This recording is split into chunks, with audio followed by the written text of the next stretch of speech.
given, that's how we live it. Don't be mad at the system, it's simply how we've existed. I hear a lot of people talking like they politicians and choose to be an accountant because it's safe in the business. Not because they want to do it, just because they heard it pays. And who the fuck wants to be poor knowing that's how we've been raised? Society is getting heavy, I can feel the weight. The pressure of success is like 100 million pounds of shit. How you guys doing today? It's Anthony Gangi. Welcome to another episode of Tier Talk. Guys, I'm going to quickly discuss the top reasons why people leave this profession of working in corrections, prisons, and jails. A lot of them kind of relate together. Some do stand out, but I'm going to go over a list of the reasons that I feel are the main ones that we definitely need to address. And by the way, I posted this question, what are the reasons why people leave corrections, in my Facebook profile, and it was like over 100 comments within a matter of a few minutes. So it's definitely a topic that people do care about. Now, guys, if you haven't, the show Tier Talks to you brave men and women that work in corrections, so please subscribe, interact, engage, comment, hit that bell. Bell's going to notify you every time I post a video.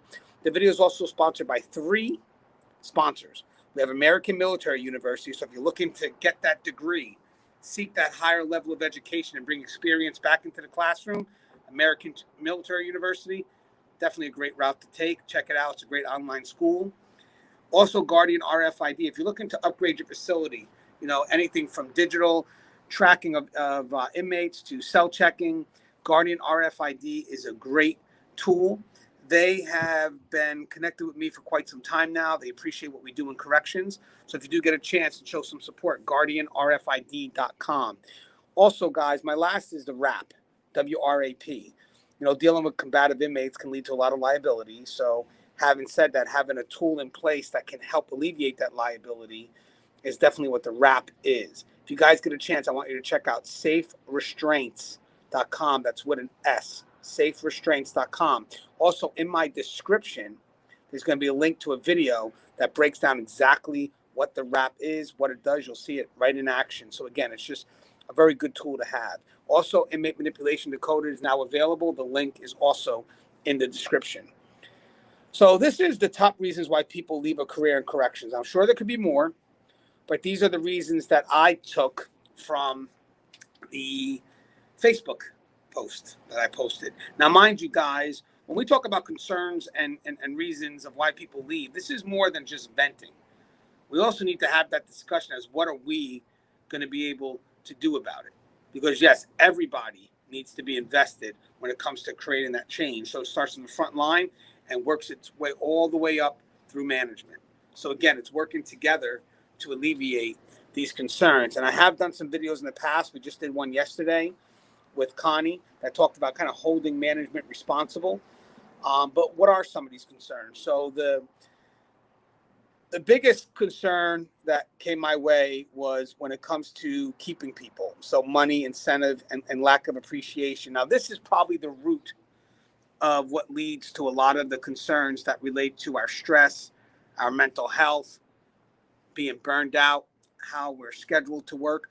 What's tough is that when you don't have a lot of good incentives, you're not going to get the right people into this profession.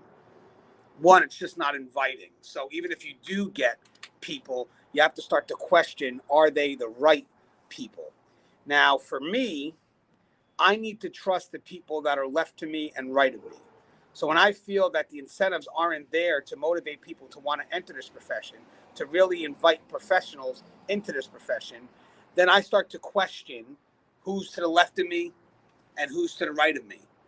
Because again, we that are already in this profession that have remained loyal, we expect the agency to go above and beyond in filtering and doing what they can to make sure they exhaust every effort to get the best person next to me. And that definitely deals with that money and those incentives. And again, if the incentives aren't there, the money's not there, you're not going to get the right quality of people. And again, now that we're in desperation mode and there's a lot of facilities out there that are short-staffed and, just barely running, we have to also question, are we just hiring quantity over quality? Because that also leads to, us not taking that extra effort to exhaust all means to get the right person. So again, it's more about quality over quantity. And the burnout and the stress come when you have facilities that are short-staffed or understaffed, and the people that are loyal, the people that remain working in the system can't have a life because life at the facility is unpredictable. They don't know if they're going to go in and work their normal 8 or 12. You know, in some cases, they go in for 8 and get pushed for 16, or they go in for 12 and get pushed for doubles. And Rikers, they're working triples. You know, when you have an understaffed facility, part of that burnout, besides the fact that you have staff that's exhausted, you know, working way over 40 hours a week on a lifestyle that's unpredictable. When I talk about unpredictable, guys, imagine, you know, going to work and not knowing if you can come home every day. I mean, yeah, there's the dangers of the job, but there's also that schedule. That schedule should be as consistent as possible so people can make plans. Yes, honey, I will be able to make it to our son's birthday. Yes, I will be able to make it to my daughter's sweet 16. You know, yes, I will be able to make it to Christmas because I'm pretty sure that I'm not going to be working that day. But when you have an understaffed facility, these are promises that the person working in this profession can't guarantee. It's more like, I'm going to try to go, but honey, I just don't know.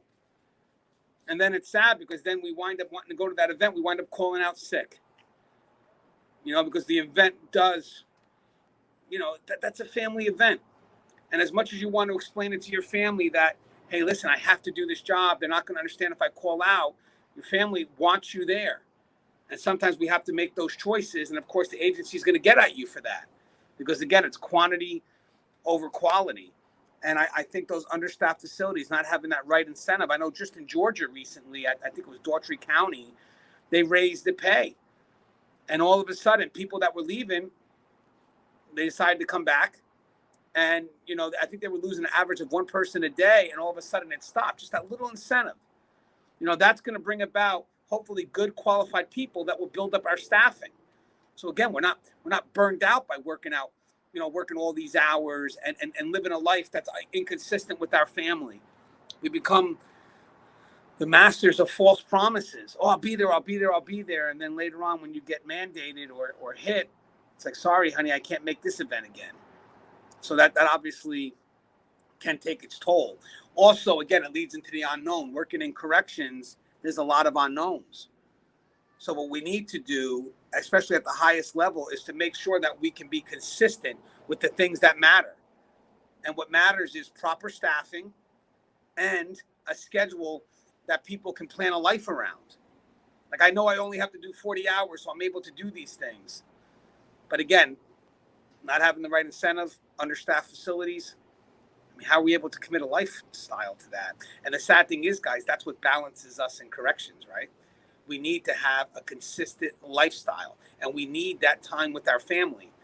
And then when we're burned out and we're stressed out because the facilities are understaffed, people are like, well, it's not our concern. It is your concern, because we need to balance our life here with our life on the outside, and not having that right incentive, you know, to bring people in, the right qualified people, then we wind up taking the blunt. And then you wind up losing out on the people that have been most loyal, the people that have stuck to the system. Because at one point, there's like, hey, guys, I just can't do it anymore. That means they're trying, you know, and when they say I just can't do it anymore, you have to look back and say, man, especially if you're higher level, man, what are we doing wrong here? What can we do now to immediately fix that? Because this person has been loyal to the system, and now they're giving up. You know, that's the last line of defense right there. So definitely short-staffed and burnout, stress, shift scheduling, you know, all that stuff, that having that right incentive does matter, because it's going to lead to a life that's inconsistent. We also we talked about bad management, politics, just make it work, attitudes, lack of support. You know, the last video we did, me and Connie, we discussed how to hold management responsible. And it's very important, because management, they're the ones that are in a position to advocate for the front line. I think a lot of people don't understand that middle management role. Middle management are translators. They translate the needs of the front line to the higher level, and then they also translate the higher level's request back down to the front line. It's a tough position. It's a position that really needs to have a balanced approach. But the key here with all this, guys, is that front line has to appreciate, if it's being done, the effort from middle management. And a higher level also has to allow that middle management to have that voice, to speak for that front line, and to let that middle management get some wins. You know, I know people think we work in a system that is strictly chain of command and a no's a no, and but sometimes people that work on that front line, they need to understand why that no's a no. And we need to be able to give that middle management a chance to express those concerns and kind of have the feedback so they are seen with value, because they have the most important job. They're the ones that can affect change. But I think sometimes the higher level, they only see middle management as, yes, they work for us. They may, but they represent the front line. So if you put a lid on your managers, and let's say you have management that needs to reach to a 10, and your managers are at a 4, you can't expect the people beneath them to ever go past that lid that you're placing on that middle management. And the last thing you want to do is, when you have a middle manager who's trying to express a concern, the last thing you want to do is tell them, hey, just make it work. Because you're putting a lot of pressure on them to translate that message. And then eventually they start to become ineffective. And then what happens with that is that they become disenfranchised and they stop trying. And that goes from both sides, guys. Frontline also has to appreciate the effort. It's not always about the outcome. Is that person making the effort? Because the last thing you want is for someone who does make the effort just to stop. Also, with bad management, you have people that are very insecure in their positions.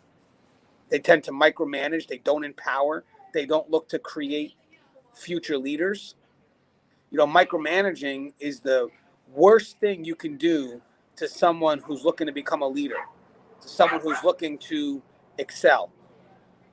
Micromanagers, what that do is it doesn't give the person a chance to grow. And all it actually does, by the way, is make the employees that just want to coast, they make them relying on you, because they figure, what, doesn't matter. You're going to go ahead and fix my mistakes anyway. You're not offering any level of growth. Micromanagers, for me, micromanagers they haven't let go of where they used to be. And when they move up, it's now their time to be part of that team and to help people grow, but more importantly, transform people to be leaders. And you're not doing that when you micromanage, because you're not giving people that level of responsibility that they need to be a good leader. And also Monday night quarterbacking. That's another tough concern. People from the outside looking in that judge us when the information's present. They think that, the person could have done this, this, and this. And it's like, yeah, but you weren't there at that moment. You weren't thinking through it. You already have the answers there. But this person had to go through it in the moment, had to pull from the resources that were available. Monday night quarterbacking, it kills us. It does. It places unfair judgment on the people that had to make those decisions in the moment. And it minimizes the hard effort to do that, the experience that comes with dealing with those moments in the fly. That's why we need to have more experienced people up top, because they understand how unique these decisions are. Because they may be like, hey, I know this person did this, but I can get why they went this route. So again, the Monday night quarterbacking, the people that believe they know more than we do, who's living in the moment, guys, if you're not getting the perspective of the person who went through it at that time, and you're sitting from an office trying to make judgment, guys, you're never going to get any true solution to any problems. The key right now is to really get an understanding from the people that live it, understand why those decisions are made. Because here's the funny thing, guys, it's those emergent situations that help evolve policies and procedures. So if you don't get that person's perspective and you're just sitting back looking at how this person violated policy, well, maybe it's not the person, maybe it's the policy. But if you're not getting that perspective and you rather just quickly judge them based on what you can read and not what you can know by doing it, that's a flaw. That's a big flaw in the system, and you're going to lose people, or you're going to make people very hesitant to react because they're going to be afraid that they're going to be judged. And again, they're going to be judged by people that don't understand the job. And that kind of leads to what we have right now with entitled inmates. Inmates that know there's a system right now that's working more for them than it is for us. And what I mean by us is if you get policy that works through us, that's what creates the balanced approach, because we're the enforcers of policy. We're the enforcers of rules and regulations. So right now, when you start doing things that favor the population and minimize our needs or takes away our resources, then you have the inmates that are easily going to be able to take advantage of the system and leave the staff with no power. I mean, just to generalize it out, it's the battle of rights versus privileges. You know, we run our system in a loss versus gain. Inmates do something wrong, we're able to take away. But once you start shifting that system from privileges to rights, well, that's where it becomes a conflict, because then it starts eliminating some of the resources that the officers have to maintain some level of control. Also, when you eliminate tools based on some primitive definition, like solitary confinement, we know it's not solitary. You know, we know that there right now, no inmate is ever forgotten when they're placed in that disciplined housing. But when we start eliminating those resources and those tools based on a wild generalization off an extreme that does not define the common practice, but instead you just want to make a name for yourself and you rather generalize things towards the worst, then the people that have been using that tool correctly will start looking back at the system and say, hey guys, you're taking away something we need. You know, okay, we get it, that it was misused, but hold those people accountable, but stop with the collective punishment. You know, they misused the tool, but we've been doing the tool correctly. So the problem is that you're eliminating tools that we need based on an unfair generalization of what you may feel the tool represents, because you're leaning on that negative. And you love the negative because that may push with the politics of it all. But in the end, are we ever looking at the times when it's properly used? I mean, where's the challenge when someone says, yeah, it was used this way, now we need to get rid of it? And then where, you know, how come no one's coming to the people that utilize it the right way and say, well, hold on, before you get rid of it, can we tell you why we need it? And then when we tell you why we need it, now can we shift that accountability to the person who messed it up? Because this is really based on human error and not the system. Because when it's done right, this does work. But you're holding the system responsible for that human error, and now you're creating a drastic change that's only going to make matters worse. And the bigger concern is it takes away our ability to prevent. And when I talk about prevent, I'm talking about it saves lives. So you got to stop reacting immediately and start looking at, hey, if I do this, what's the ripple effect? And the only way you're ever going to get an understanding of the ripple effect is when you talk to people that work the front line. You know, when you have inmates that start to feel entitled, staff start to lose their level of control. And more importantly, they don't have the power to prevent or deter behavior. And in this world, we don't want staff to create those own means. We want to be able to say, hey, how can we help you so we can prevent? Because in the end, guys, if you have staff that feel that they have to do it in their own hands, I'm not justifying it, but before you come down on staff for taking those measures, you should ask yourself, what is the culture of this facility? Are we at fault for why staff feels that they need to go that level to deter or prevent? Are we doing enough to protect them on the legal side? What I mean by that, if an inmate does something foolish, are we pushing it to the highest level? Are we looking to prosecute? Are we doing anything on our end to prevent behavior? Sad thing is, we're always going to have bad coworkers or corrupt staff. I've done a whole book on inmate manipulation, so this is nothing new, but it doesn't define us. You know, I think a lot of people take one incident and then use that as an unfair generalization of how we all fit that negative incident. And the funny thing is how many positive interactions do we have every day? I mean, how many facilities are out there? How many staff? How many inmates? And then once in a while, you get something on the news that, yeah, you had some few bad apples. Let's hold those bad apples responsible. But let's not sit there and put a negative stigma on the profession. You know, what we need to do is we need to make people know that, hey, listen, I know we have a bad coworker. I know we have a corrupt staff. But by the way, that's one or two. I have hundreds of more that are doing it right and want that person out. But the bad coworker and corrupt staff also comes from a system that doesn't filter the right people because they're more looking for quantity as opposed to quality. You know, they're not exhausting the right measures to get the right people. And again, that goes to those incentives. So again, we're never going to get the right people if we're hiring strictly for quantity. And we need to go back and say, hey, are we doing enough to get the professional people that we need? Because in the end, if we don't filter, if we don't exhaust every level, especially to protect the people that are already behind the wall as loyal as possible, then we're at fault for that. I mean, it's funny because people are like, well, this person, you know, made a bad mistake. Yeah, but were they filtered the right way? I mean, did you cross all your T's and dotted your I's before you put that person next to me? Again, that starts at the highest level. And what helps us get those better people are those better incentives. You can't expect professional people that are going to work with integrity for shit incentives. You can't expect that. Not in this line of work. Not in the risks that our brave men and women have to face every day. So again, what culture are we creating that allows this type of person to come into the facility and become corrupted? We also have the new boots versus the old boots, the intergenerational communications. We'll see that a lot. You know, you'll see a lot of new boots that are coming in feeling that they're better than the old boots. And the old boots who have this experience and they want to share it, they just can't connect with the new boots.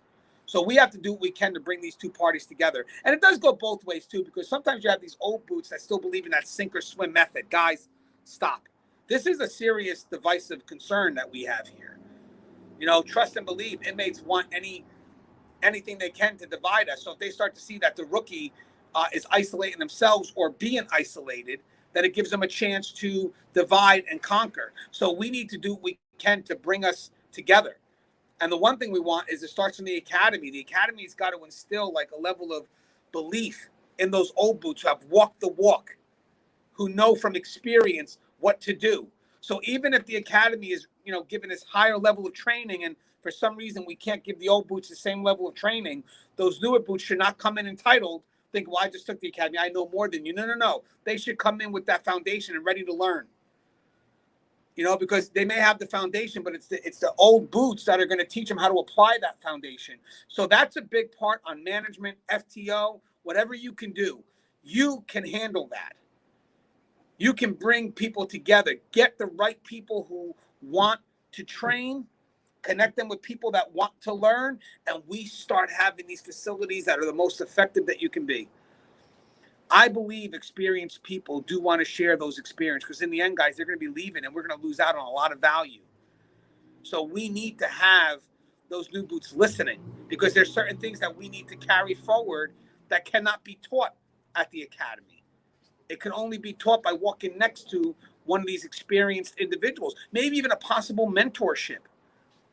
That would be a great idea. You know, connect people that, you know, want to mentor others, and that's a very good relationship. It's a relationship that just continues to grow on both sides. But again, guys, that is a serious concern. And the last thing I want to mention is we lose a lot of good people, and this could be also based on the incentive, but they don't see corrections in the proper light. They see corrections as a stepping stone. It's not. Like if you want to move to become a police officer or another law enforcement, that's fine. You know, take that lateral move. But there's no way you're going to say that corrections is a stepping stone or working in a prison or jail is a stepping stone. With that said, guys, you yourself have to believe in what this profession provides and what this profession offers.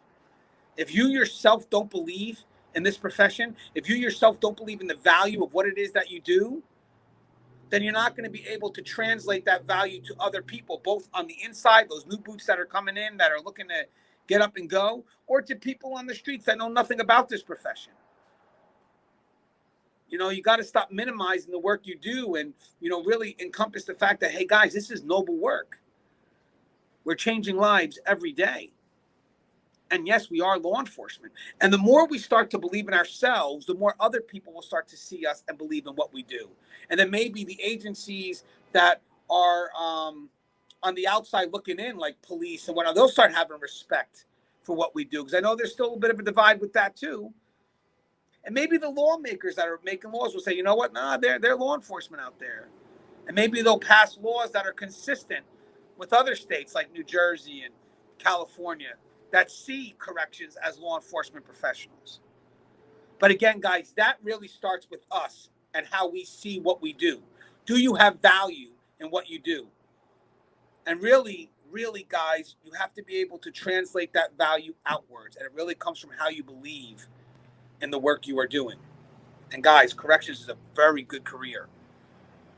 A very good career. And I said something before on one of my posts today on Facebook. I said, it's sad because most people that don't know about this profession, they don't have value for it because, again, they don't know.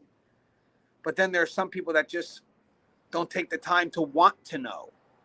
So when there's ever a chance or an opportunity for you to speak about this profession, find the positive. I know it's hard sometimes to find the positive, but find the positive. Be that advocate. Be the advocate. Because here's another thing, guys.